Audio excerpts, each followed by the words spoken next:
Welcome to my YouTube channel HR educational hub. মৰমৰ ছাত্ৰ ছাত্ৰীসকল, আজিৰ এই ভিডিঅ'টিত আমি আলোচনা কৰিম বৰপেটা জিলাত আজি হৈ যোৱা জেনেৰেল ছায়েন্সৰ কুৱেশ্যন পেপাৰখন।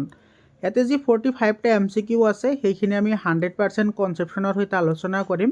তাৰপিছত যিকেইটা লং কুৱেশ্যন আছে সেইকেইটাও আমি আলোচনা কৰিম। তোমালোকে ভিডিঅ'টি প্ৰথমৰ পৰা শেষলৈকে চাবা, কাৰণ বৰপেটা জিলাত কুৱেশ্যন পৰা বহুতকেইটা কুৱেশ্যন তোমালোকৰ মেট্ৰিক পৰীক্ষাত কমন থাকে। যোৱা বছৰো বহুতকেইটা কুৱেশ্যন কমন আহিছিল, এই বছৰো তোমালোকে কমন পাব পাৰা। মৰমৰ ছাত্ৰ ছাত্ৰীসকল, তোমালোকৰ জিলাত এক্সাম হৈ যোৱাৰ লগে লগে 7002824673 এইটো নম্বৰত তোমালোকে কুৱেশ্যন পেপাৰবোৰ পঠাই দিবা। মই তোমালোকক সেইবোৰ সলিউশ্যন কৰি দি দিম। আৰু কনচেপশ্যনৰ সৈতে ভিডিঅ'টো চাবা তোমালোকে স্কিপ নকৰাকৈ, কাৰণ কনচেপশ্যন বুজি পালে তোমালোকে বেলেগ ধৰণৰ প্ৰশ্ন আহিলেও তোমালোকে সেইবোৰ সমাধান কৰিব পাৰিবা। 1 নম্বৰ প্ৰশ্নটি চোৱা, তলৰ কোনটোৱে এটা সন্তুলিত ৰাসায়নিক সমীকৰণ সঠিকভাৱে প্ৰতিনিধিত্ব কৰিব? এইটো চোৱা, সন্তুলিত ৰাসায়নিক সমীকৰণ মানে তোমাৰ লেফ্ট হেণ্ড ছাইড আৰু ৰাইট হেণ্ড ছাইড দুইফালে ইকুৱেল নাম্বাৰ অফ এটম থাকিব লাগিব।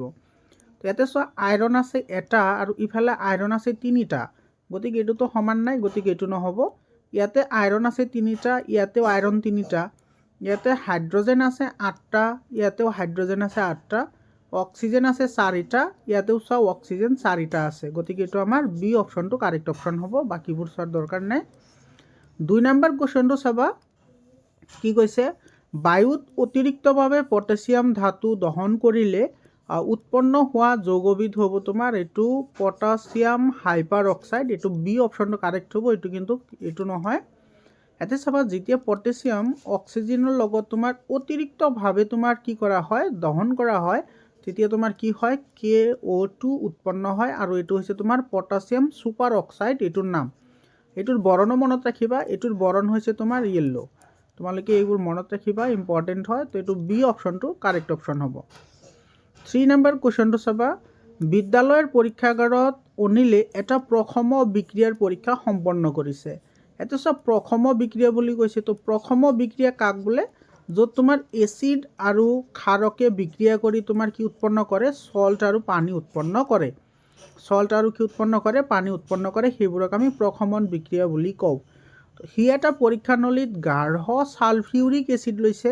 এটা চোৱা, ছালফিউৰিক এচিডটো লৈছে তোমাৰ গাঢ়, গতিকে ছালফিউৰিক এচিডৰ লগত এইটো এটা এচিড আমাৰ ইয়াতে দিয়া আছে, তো আমি ল'ব লাগিব কি, গাঢ় ক্ষাৰক আমি ল'ব লাগিব, তেতিয়াহে এইটো কি হ'ব, প্ৰশমিত হ'ব। গতিকে এইটো বি অপশ্যনটো কি হ'ব, কাৰেক্ট অপশ্যন হ'ব। বুজি পালানে? 4 নম্বৰ প্ৰশ্নটো চিম্পল প্ৰশ্ন হয়, ব্ৰাইন কি হয় চোৱা, ব্ৰাইন কি, ব্ৰাইন হৈছে তোমাৰ ছ'ডিয়াম ক্লৰাইডৰ জলীয় দ্ৰৱ। এইটো তোমাৰ চি অপশ্যনটো কাৰেক্ট অপশ্যন হ'ব। 5 নম্বৰ প্ৰশ্নটো চাবা, এইটো বহুত ইম্পৰ্টেণ্ট প্ৰশ্ন হয়। মৰমৰ ছাত্ৰ ছাত্ৰীসকল, তোমালোকক সহায় কৰাৰ কাৰণে হোৱাটছআপ গ্ৰুপ বনোৱা হৈছে। তোমালোকে যদি হোৱাটছআপ গ্ৰুপত জইন হোৱা নাই, হোৱাটছআপ গ্ৰুপত জইন হ'বা। হোৱাটছআপ গ্ৰুপৰ লিংকটো মই কমেণ্ট ছেকশ্যনত দি দিছোঁ। আৰু ইয়াতে যিবোৰ কুৱেশ্যন আহিছে সেই গোটেইখিনি কুৱেশ্যন মোৰ ই বুকৰ পৰা গোটেইখিনিয়ে কমন আহিছে। তোমালোকে ছায়েন্সৰ, ছ'চিয়েল ছায়েন্সৰ আৰু এছামিছৰ ই বুক যদি তোমালোকে ল'ব বিচৰা, ই বুক লৈ ল'বা। ই বুকত তোমালোকে 100% কনচেপশ্যন পাবা, আৰু এইবোৰ প্ৰশ্নটো ডাইৰেক্ট কমন আহিছে। ই বুকৰ কাৰণে তোমালোকে 7002824673 এইটো নম্বৰত তোমালোকে হোৱাটছআপ কৰিবা, তোমালোকে ই বুক পাই যাবা। একেবাৰে কম দামতে ই বুক পাবা। যিহেতু সময় নাই, তোমালোকে লিখাৰ কাৰণে টাইম নহ'ব, গতিকে ই বুক লৈ তোমালোকে তাৰ পৰা ষ্টাডি কৰিব পাৰা। ডেফিনেটলি তোমালোকে ভাল নম্বৰ পাবা। আৰু উভধৰ্মী অক্সাইডৰ বিষয়ে মই তোমাৰ 3টা ভিডিঅ' বনাইছিলোঁ। যি 3টা ভিডিঅ' তোমাৰ বায়'লজি পাৰ্ট, তাৰপিছত ফিজিক্স পাৰ্ট আৰু কেমেষ্ট্ৰি পাৰ্টৰ 3টা মই ছেপাৰেট ভিডিঅ' বনাই দিছিলোঁ তোমালোকৰ। আৰু তাৰে পৰা তোমালোকৰ যিকেইটা লং কুৱেশ্যন আহিছে, লং কুৱেশ্যনৰ তোমাৰ 100% কমন পৰিছে। 100% কমন আহিছে। তোমালোকৰ যদি বিশ্বাস নহয়, তোমালোকে সেই ভিডিঅ' 3টা চাই ল'বা। সেই 3টা ভিডিঅ'ত যিবোৰ টিক কৰা আছে সেইবোৰ প্ৰশ্ন ইয়াতে আহিছে। ইয়াৰ পিছত চাবা, ইয়াতে কি কৈছে, জিংক অক্সাইড অৰ্থাৎ ধাতৱ অক্সাইড আৰু এলুমিনিয়াম অক্সাইড, এইটো এটা ধাতৱ অক্সাইড হয়। এচিড আৰু ক্ষাৰকৰ লগত বিক্ৰিয়া কৰি লৱণ আৰু পানী উৎপন্ন কৰে, আৰু এই ধাতৱ অক্সাইডবোৰক কি বুলি কওঁ, আমি উভধৰ্মী অক্সাইড বুলি কওঁ। চি অপশ্যনটো ইয়াৰে কাৰেক্ট অপশ্যন হ'ব। ইয়াৰে ডেফিনেশ্যনটো মনত ৰাখিবা, যিবোৰ অক্সাইডে এচিড আৰু ক্ষাৰকৰ লগত বিক্ৰিয়া কৰি লৱণ আৰু পানী উৎপন্ন কৰে সেইবোৰকে উভধৰ্মী অক্সাইড বুলি কোৱা হয়। 6 নম্বৰ কুৱেশ্যনটোত কৈছে আমাৰ যে কোনটো দ্বি অপহৰণ বিক্ৰিয়া হয়।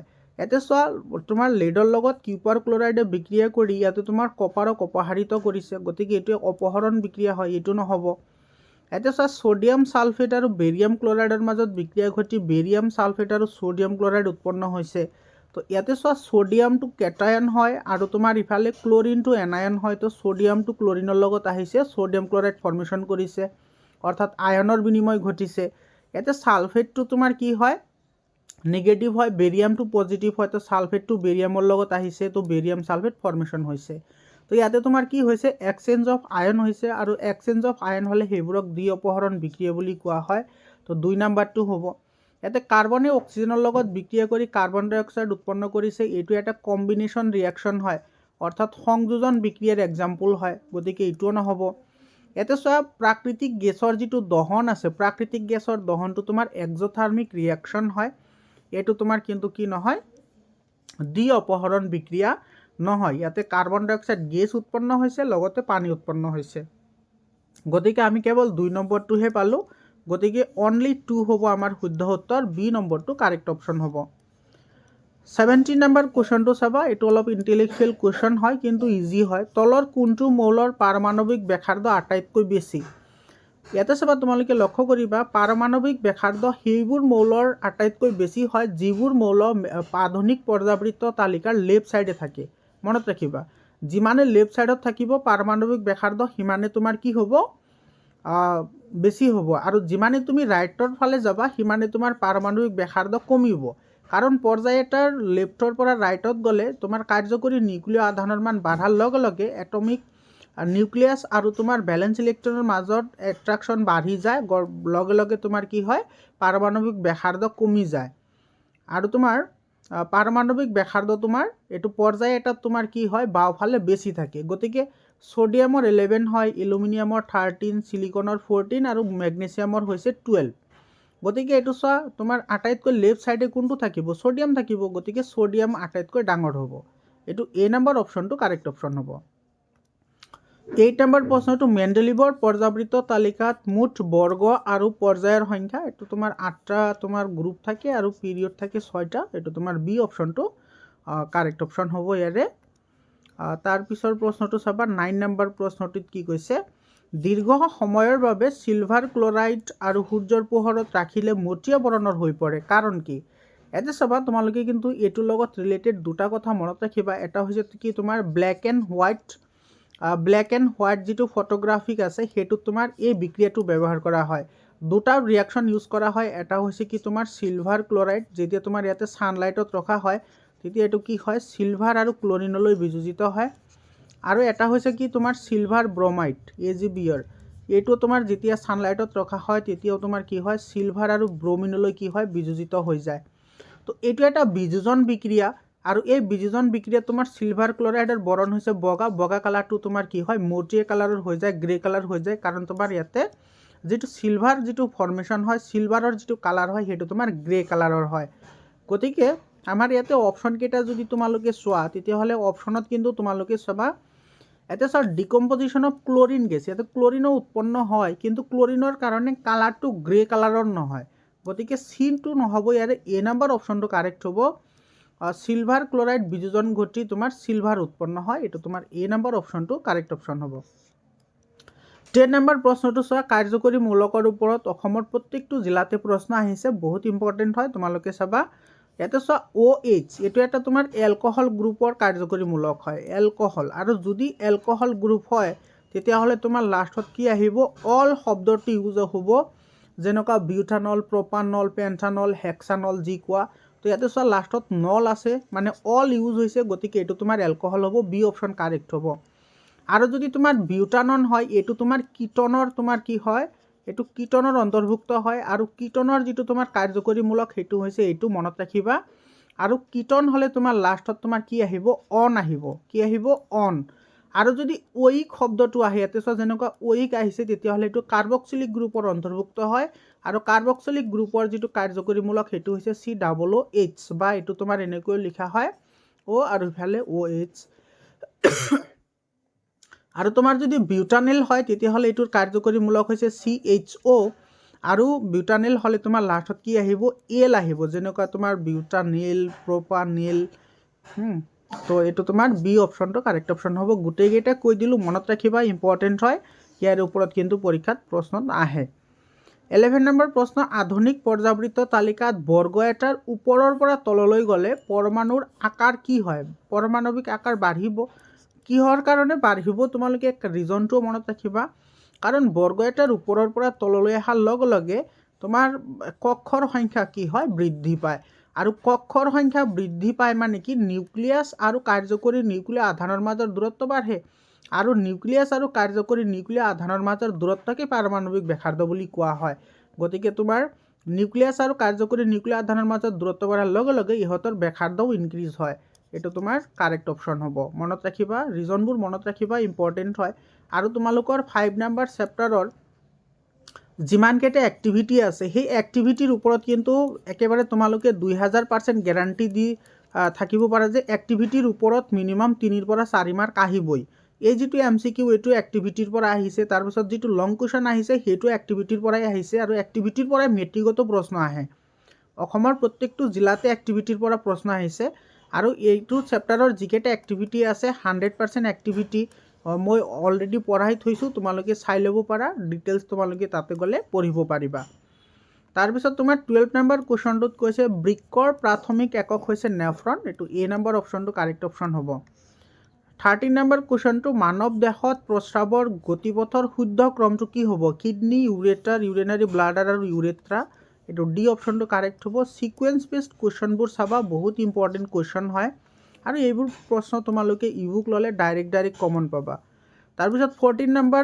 স্নায়ুকোষৰ মাজেৰে বৈদ্যুতিক প্ৰেৰণা গতি কৰাৰ শুদ্ধ ক্ৰমটো তো তোমাৰ স্নায়ুকোষৰ মাজেৰে তোমাৰ প্ৰথমতে ডেনড্ৰাইটে গ্ৰহণ কৰে তাৰপিছত এইটো কুকদেহত যাব কুকদেহৰ পৰা একজনত যাব একজনৰ পৰা টাৰ্মিনেলত যাব এইটো ডি অপশ্যনটো কাৰেক্ট অপশ্যন হ'ব 15 নম্বৰ কুৱেশ্যনটো চাবা মহিলাৰ মানুহৰ ক্ষেত্ৰত প্ৰজননৰ পৰ্যায় আৰম্ভণিৰ প্ৰতিফলিত হোৱা এটা পৰিঘটনা হ'ল এইটো ঋতুস্ৰাৱ বা মেনচুৰেশ্যন এইটো মাহেকীয়া ঋতুস্ৰাৱ হয় তেতিয়াই তোমাৰ সেইটো কি প্ৰজনন প্ৰক্ৰিয়া আৰম্ভ হৈছে বুলি আমি ক'ব পাৰোঁ আৰু সেইটোক তোমাৰ পৈণত বুলি কোৱা হয় সেইখিনিক ফাৰ্টাইল টাইম বুলি কোৱা হয় 16 নম্বৰ কুৱেশ্যনটো চাবা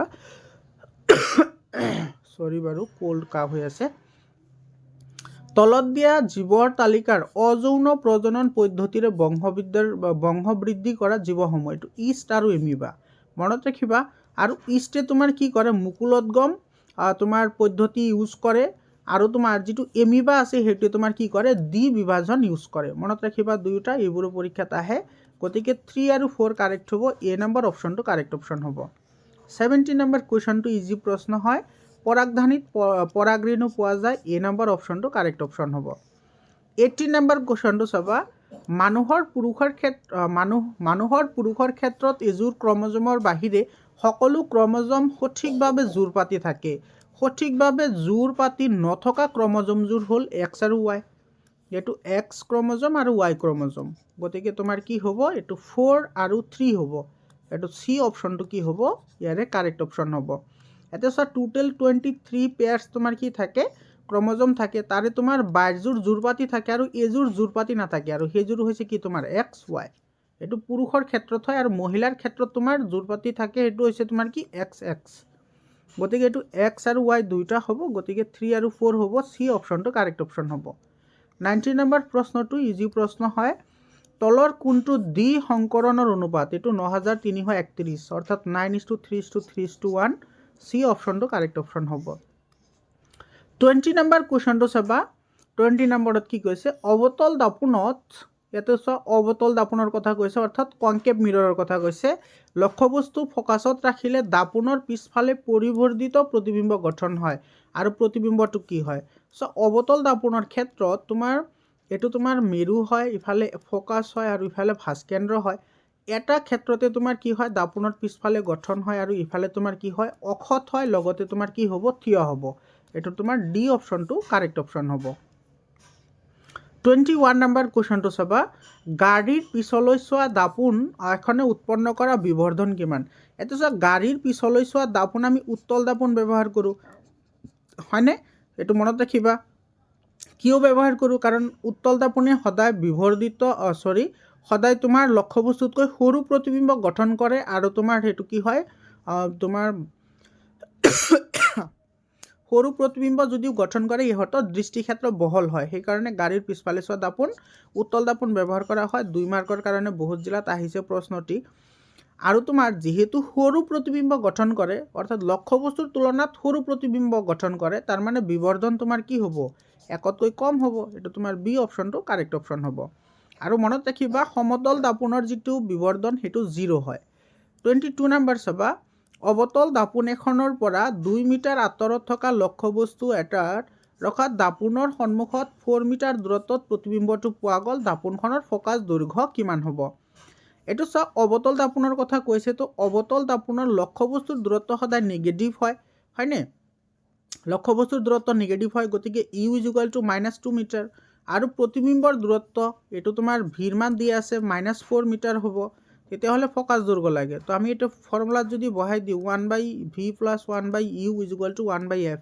ফৰ্মুলাত বহাই দিয়া ইয়াতে তোমাৰ 1/-4 আৰু এটো প্লাসে মাইনাসে মাইনাস হ'ব 1/2 = কি হ'ব 1/f এটা তুমি এলসিএম ললে আহিব তোমাৰ 4 এলসিএম আহিব আৰু ইয়াতে তোমাৰ থাকিব তোমাৰ -1 আৰু -2 গতিকে এটো হ'ব -3/4 আৰু ইফালে চোৱা 1/f আছে fক উলটাই দিয়া তো fক উলটাই দিলে এটো উলটি যাব উলটি গলে এটো হ'বগৈ তোমাৰ 4/3 আৰু মাইনাস তো -4/3 মানে তোমাৰ কিমান হ'ব -4 1 * 4 আৰু ইফালে গলে 10 হ'ব 10 হলে তোমাৰ কিমান আহিব 3 টাইমছ আহিব তো -1.3 এটো সি অপশনটো কারেক্ট অপশন হ'ব বুজি পালানে সিম্পল ক্যালকুলেশন হয় 23 নম্বৰ কোৱেশ্চনটো চাবা দাপোন এখনৰ পৰা যিমান দূৰত থিয় নোহোৱা লাগে প্ৰতিবিম্বটো সদায় থিয় হয় আৰু দাপোনখন হয় কি হ'ব পাৰে অবতল নাইবা উত্তল হ'ব পাৰে ডি অপশনটো কাৰেক্ট অপশন হয় 24 নম্বৰ কোৱেশ্চনটো চাবা বায়ুত পোহৰৰ বেগ 3 × 10⁸ মিটাৰ/সেকেন্ড আৰু আন এটা মাধ্যম এক্সত 1.5 × 10⁸ মিটাৰ/সেকেন্ড মাধ্যমটোৰ প্ৰতিহাৰণাংক কিমান হ'ব সব প্ৰতিহাৰণাংকৰ ফৰ্মুলা হৈছে n = c/v এটা ভ্যালু বহাই দিয়ে এটা c মানে হৈছে পোহৰৰ বেগ দিয়া আছে 3 × 10⁸ আৰু তোমাৰ v মানে হৈছে মাধ্যমত পোহৰৰ বেগ ইয়াতে দিয়া আছে 1.5 × 10⁸ 10⁸ আৰু 10⁸ কেনসেল যাব আৰু ইফালে চোৱা 3 আছে আৰু ইফালে আছে 1.5 তো এটা যদি পয়েন্ট যদি হটাই দিয়া তেতিয়াহলে 10 এৰে মাল্টিপ্লাই কৰিব লাগিব অৰ্থাৎ এটো হ'ব তোমাৰ 30/15 অৰ্থাৎ 30/15 মানে কিমান হ'ব 2 এটো এ নম্বৰ অপশনটো কাৰেক্ট অপশন হ'ব 25 নম্বৰ কোৱেশ্চনটো চাবা কোনো এডাল পৰিবাহীৰ মাজেৰে 1 সেকেন্ডত 6 × 10⁸ টা ইলেক্ট্ৰন পাৰ হৈ গলে উৎপন্ন হোৱা প্ৰবাহৰ পৰিমাণ কিমান হ'ব এটো চাবা এটো প্ৰশ্নত কি কৈছে ইয়াতে চোৱা তোমাৰ প্ৰথমতে তুমি যদি প্ৰবাহৰ মান উলাবলৈ যোৱা আমি এটা ফৰ্মুলা জানো I = কি হয় q/t এটা চোৱা তোমাৰ কি লাগিব ইয়াতে কিউৰ মান লাগিব অৰ্থাৎ আধানৰ মান লাগিব আৰু আমি জানো আধানৰ মান q = তোমাৰ কি হয় n × e হয় য'ত n মানে হৈছে তোমাৰ ইলেক্ট্ৰনৰ সংখ্যা আৰু ইলেক্ট্ৰনৰ সংখ্যা ইয়াতে আমাৰ দিয়া আছে 6 × 10⁸ ইনটু আৰু ই মানে হৈছে তোমাৰ ইলেক্ট্ৰনৰ নাম্বাৰ কিমান হয় 1.6 × 10⁻⁻19 এটো মাল্টিপ্লাই কৰা 6 × 16 যাৰ হয় তোমাৰ 96 আৰু এটা ডিজিট আগতে পয়েন্ট আছে তো এটা পয়েন্ট আহিব ইনটু 10⁻⁻ এই দুটা তোমাৰ প্লাস হৈ যাব প্লাস হৈ গলে তোমাৰ 18 ৰ পৰা 90 মাইনাস হলে -1 থাকিব আৰু যদি -1 থাকে তেতিয়াহলে এই পয়েন্টটো আৰু এগৰ আগুৱাই আহিব অৰ্থাৎ এটো হ'ব তোমাৰ কি 96.96 কুলম্ব এটা ভ্যালু বহাই দিয়া এটা আহিব তোমাৰ 0.96 কুলম্ব ডিভাইডেড বাই টাইম দিয়া আছে তোমাৰ 1 সেকেন্ড মানে এটো হ'বগৈ তোমাৰ 0.96 এম্পিয়াৰ এটো হ'ব ইয়াৰে শুদ্ধ উত্তৰ তোমালোকে অপশনটো চাই লবা ইয়াতে অপশনটো বাৰু মিস আছে তো তোমাৰ এটো অপশনে কি হ'ব কাৰেক্ট অপশন হ'ব 0.96 এম্পিয়াৰ হ'ব এটোৰ आंसर তাৰ পিছত 26 নম্বৰ প্ৰশ্নত কৈছে যদি এজন মানুহৰ 5টা ৰোধক য'ত প্ৰত্যেকৰে 5 ওম ৰোধক আছে আৰু সংযোগ কৰি পোৱা সৰ্বাধিক ৰোধ কিমান হ'ব এতে চোৱা আমি জানো যে ৰোধক আমি দুটা ধৰণে আমি সংযোগ কৰিব পাৰো এটা হৈছে তোমাৰ শ্ৰেণীবদ্ধ সজ্জা আৰু এটা হৈছে সমান্তৰাল সজ্জা আৰু শ্ৰেণীবদ্ধ সজ্জাত তোমাৰ সৰ্বোচ্চ ৰোধ পোৱা যায় আৰু সমান্তৰাল সজ্জাত সৰ্বনিম্ন ৰোধ পোৱা যায় মনত ৰাখিবা তো শ্ৰেণীবদ্ধ সজ্জাত হলে তোমাৰ ডাইৰেক্ট প্লাস হ'ব গতিকে তোমাৰ 5 প্লাছ 5, গতিকে তোমাৰ এইটো কিমান হ'ব 25, এইটো তোমাৰ 25 হ'ব। ডি অপশ্যনটো কাৰেক্ট অপশ্যন হ'ব।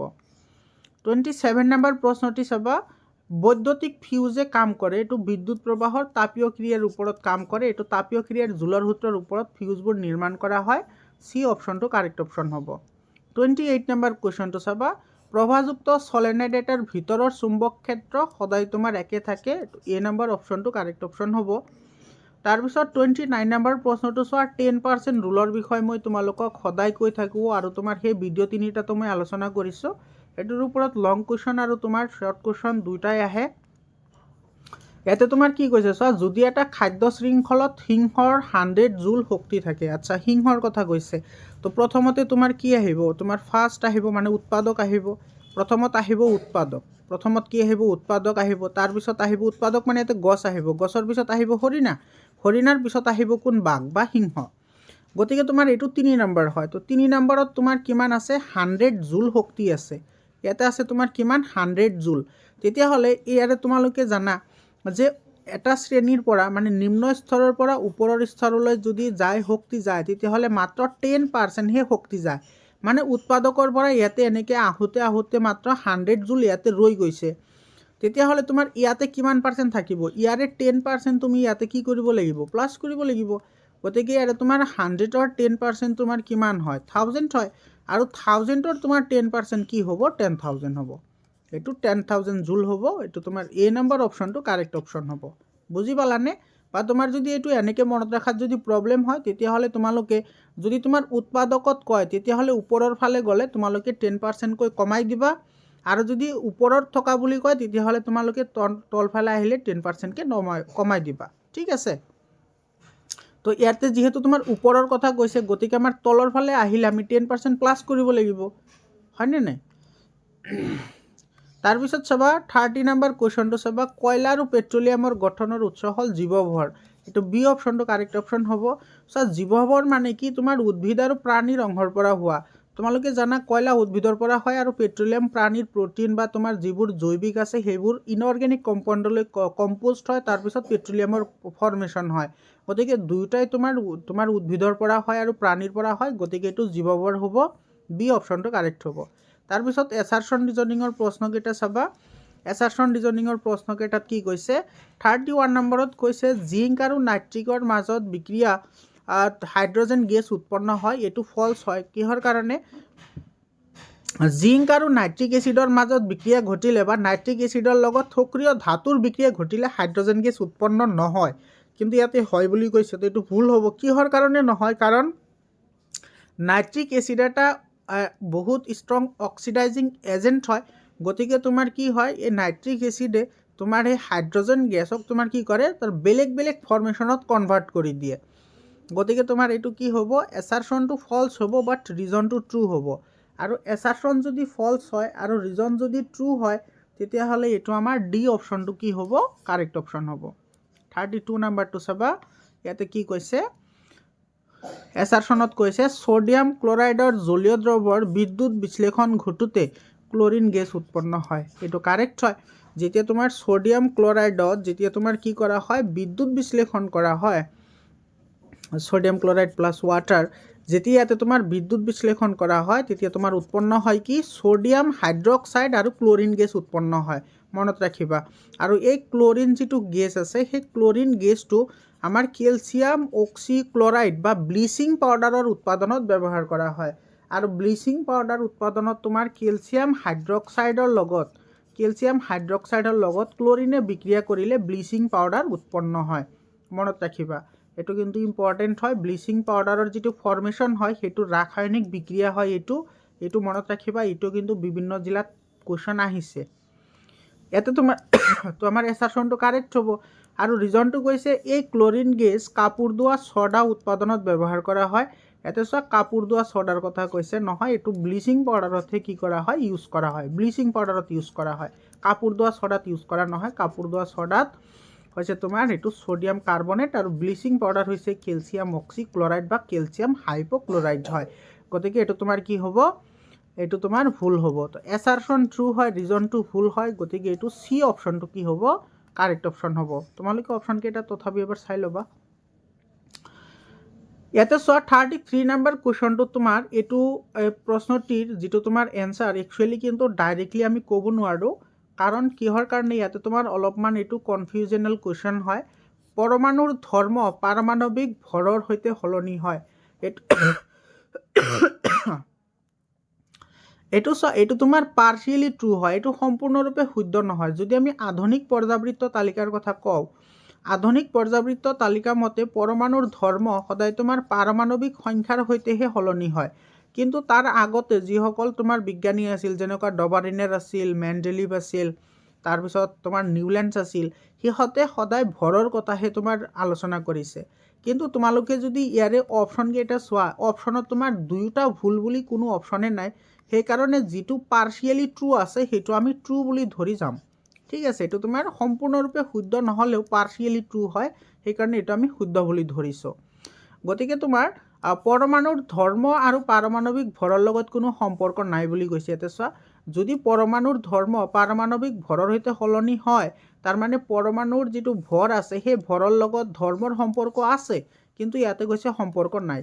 গতিকে এইটো আমাৰ কি হ'ব? ভুল হ'ব। গতিকে এছাৰশ্যন ট্ৰু, ৰিজনটো ফলছ।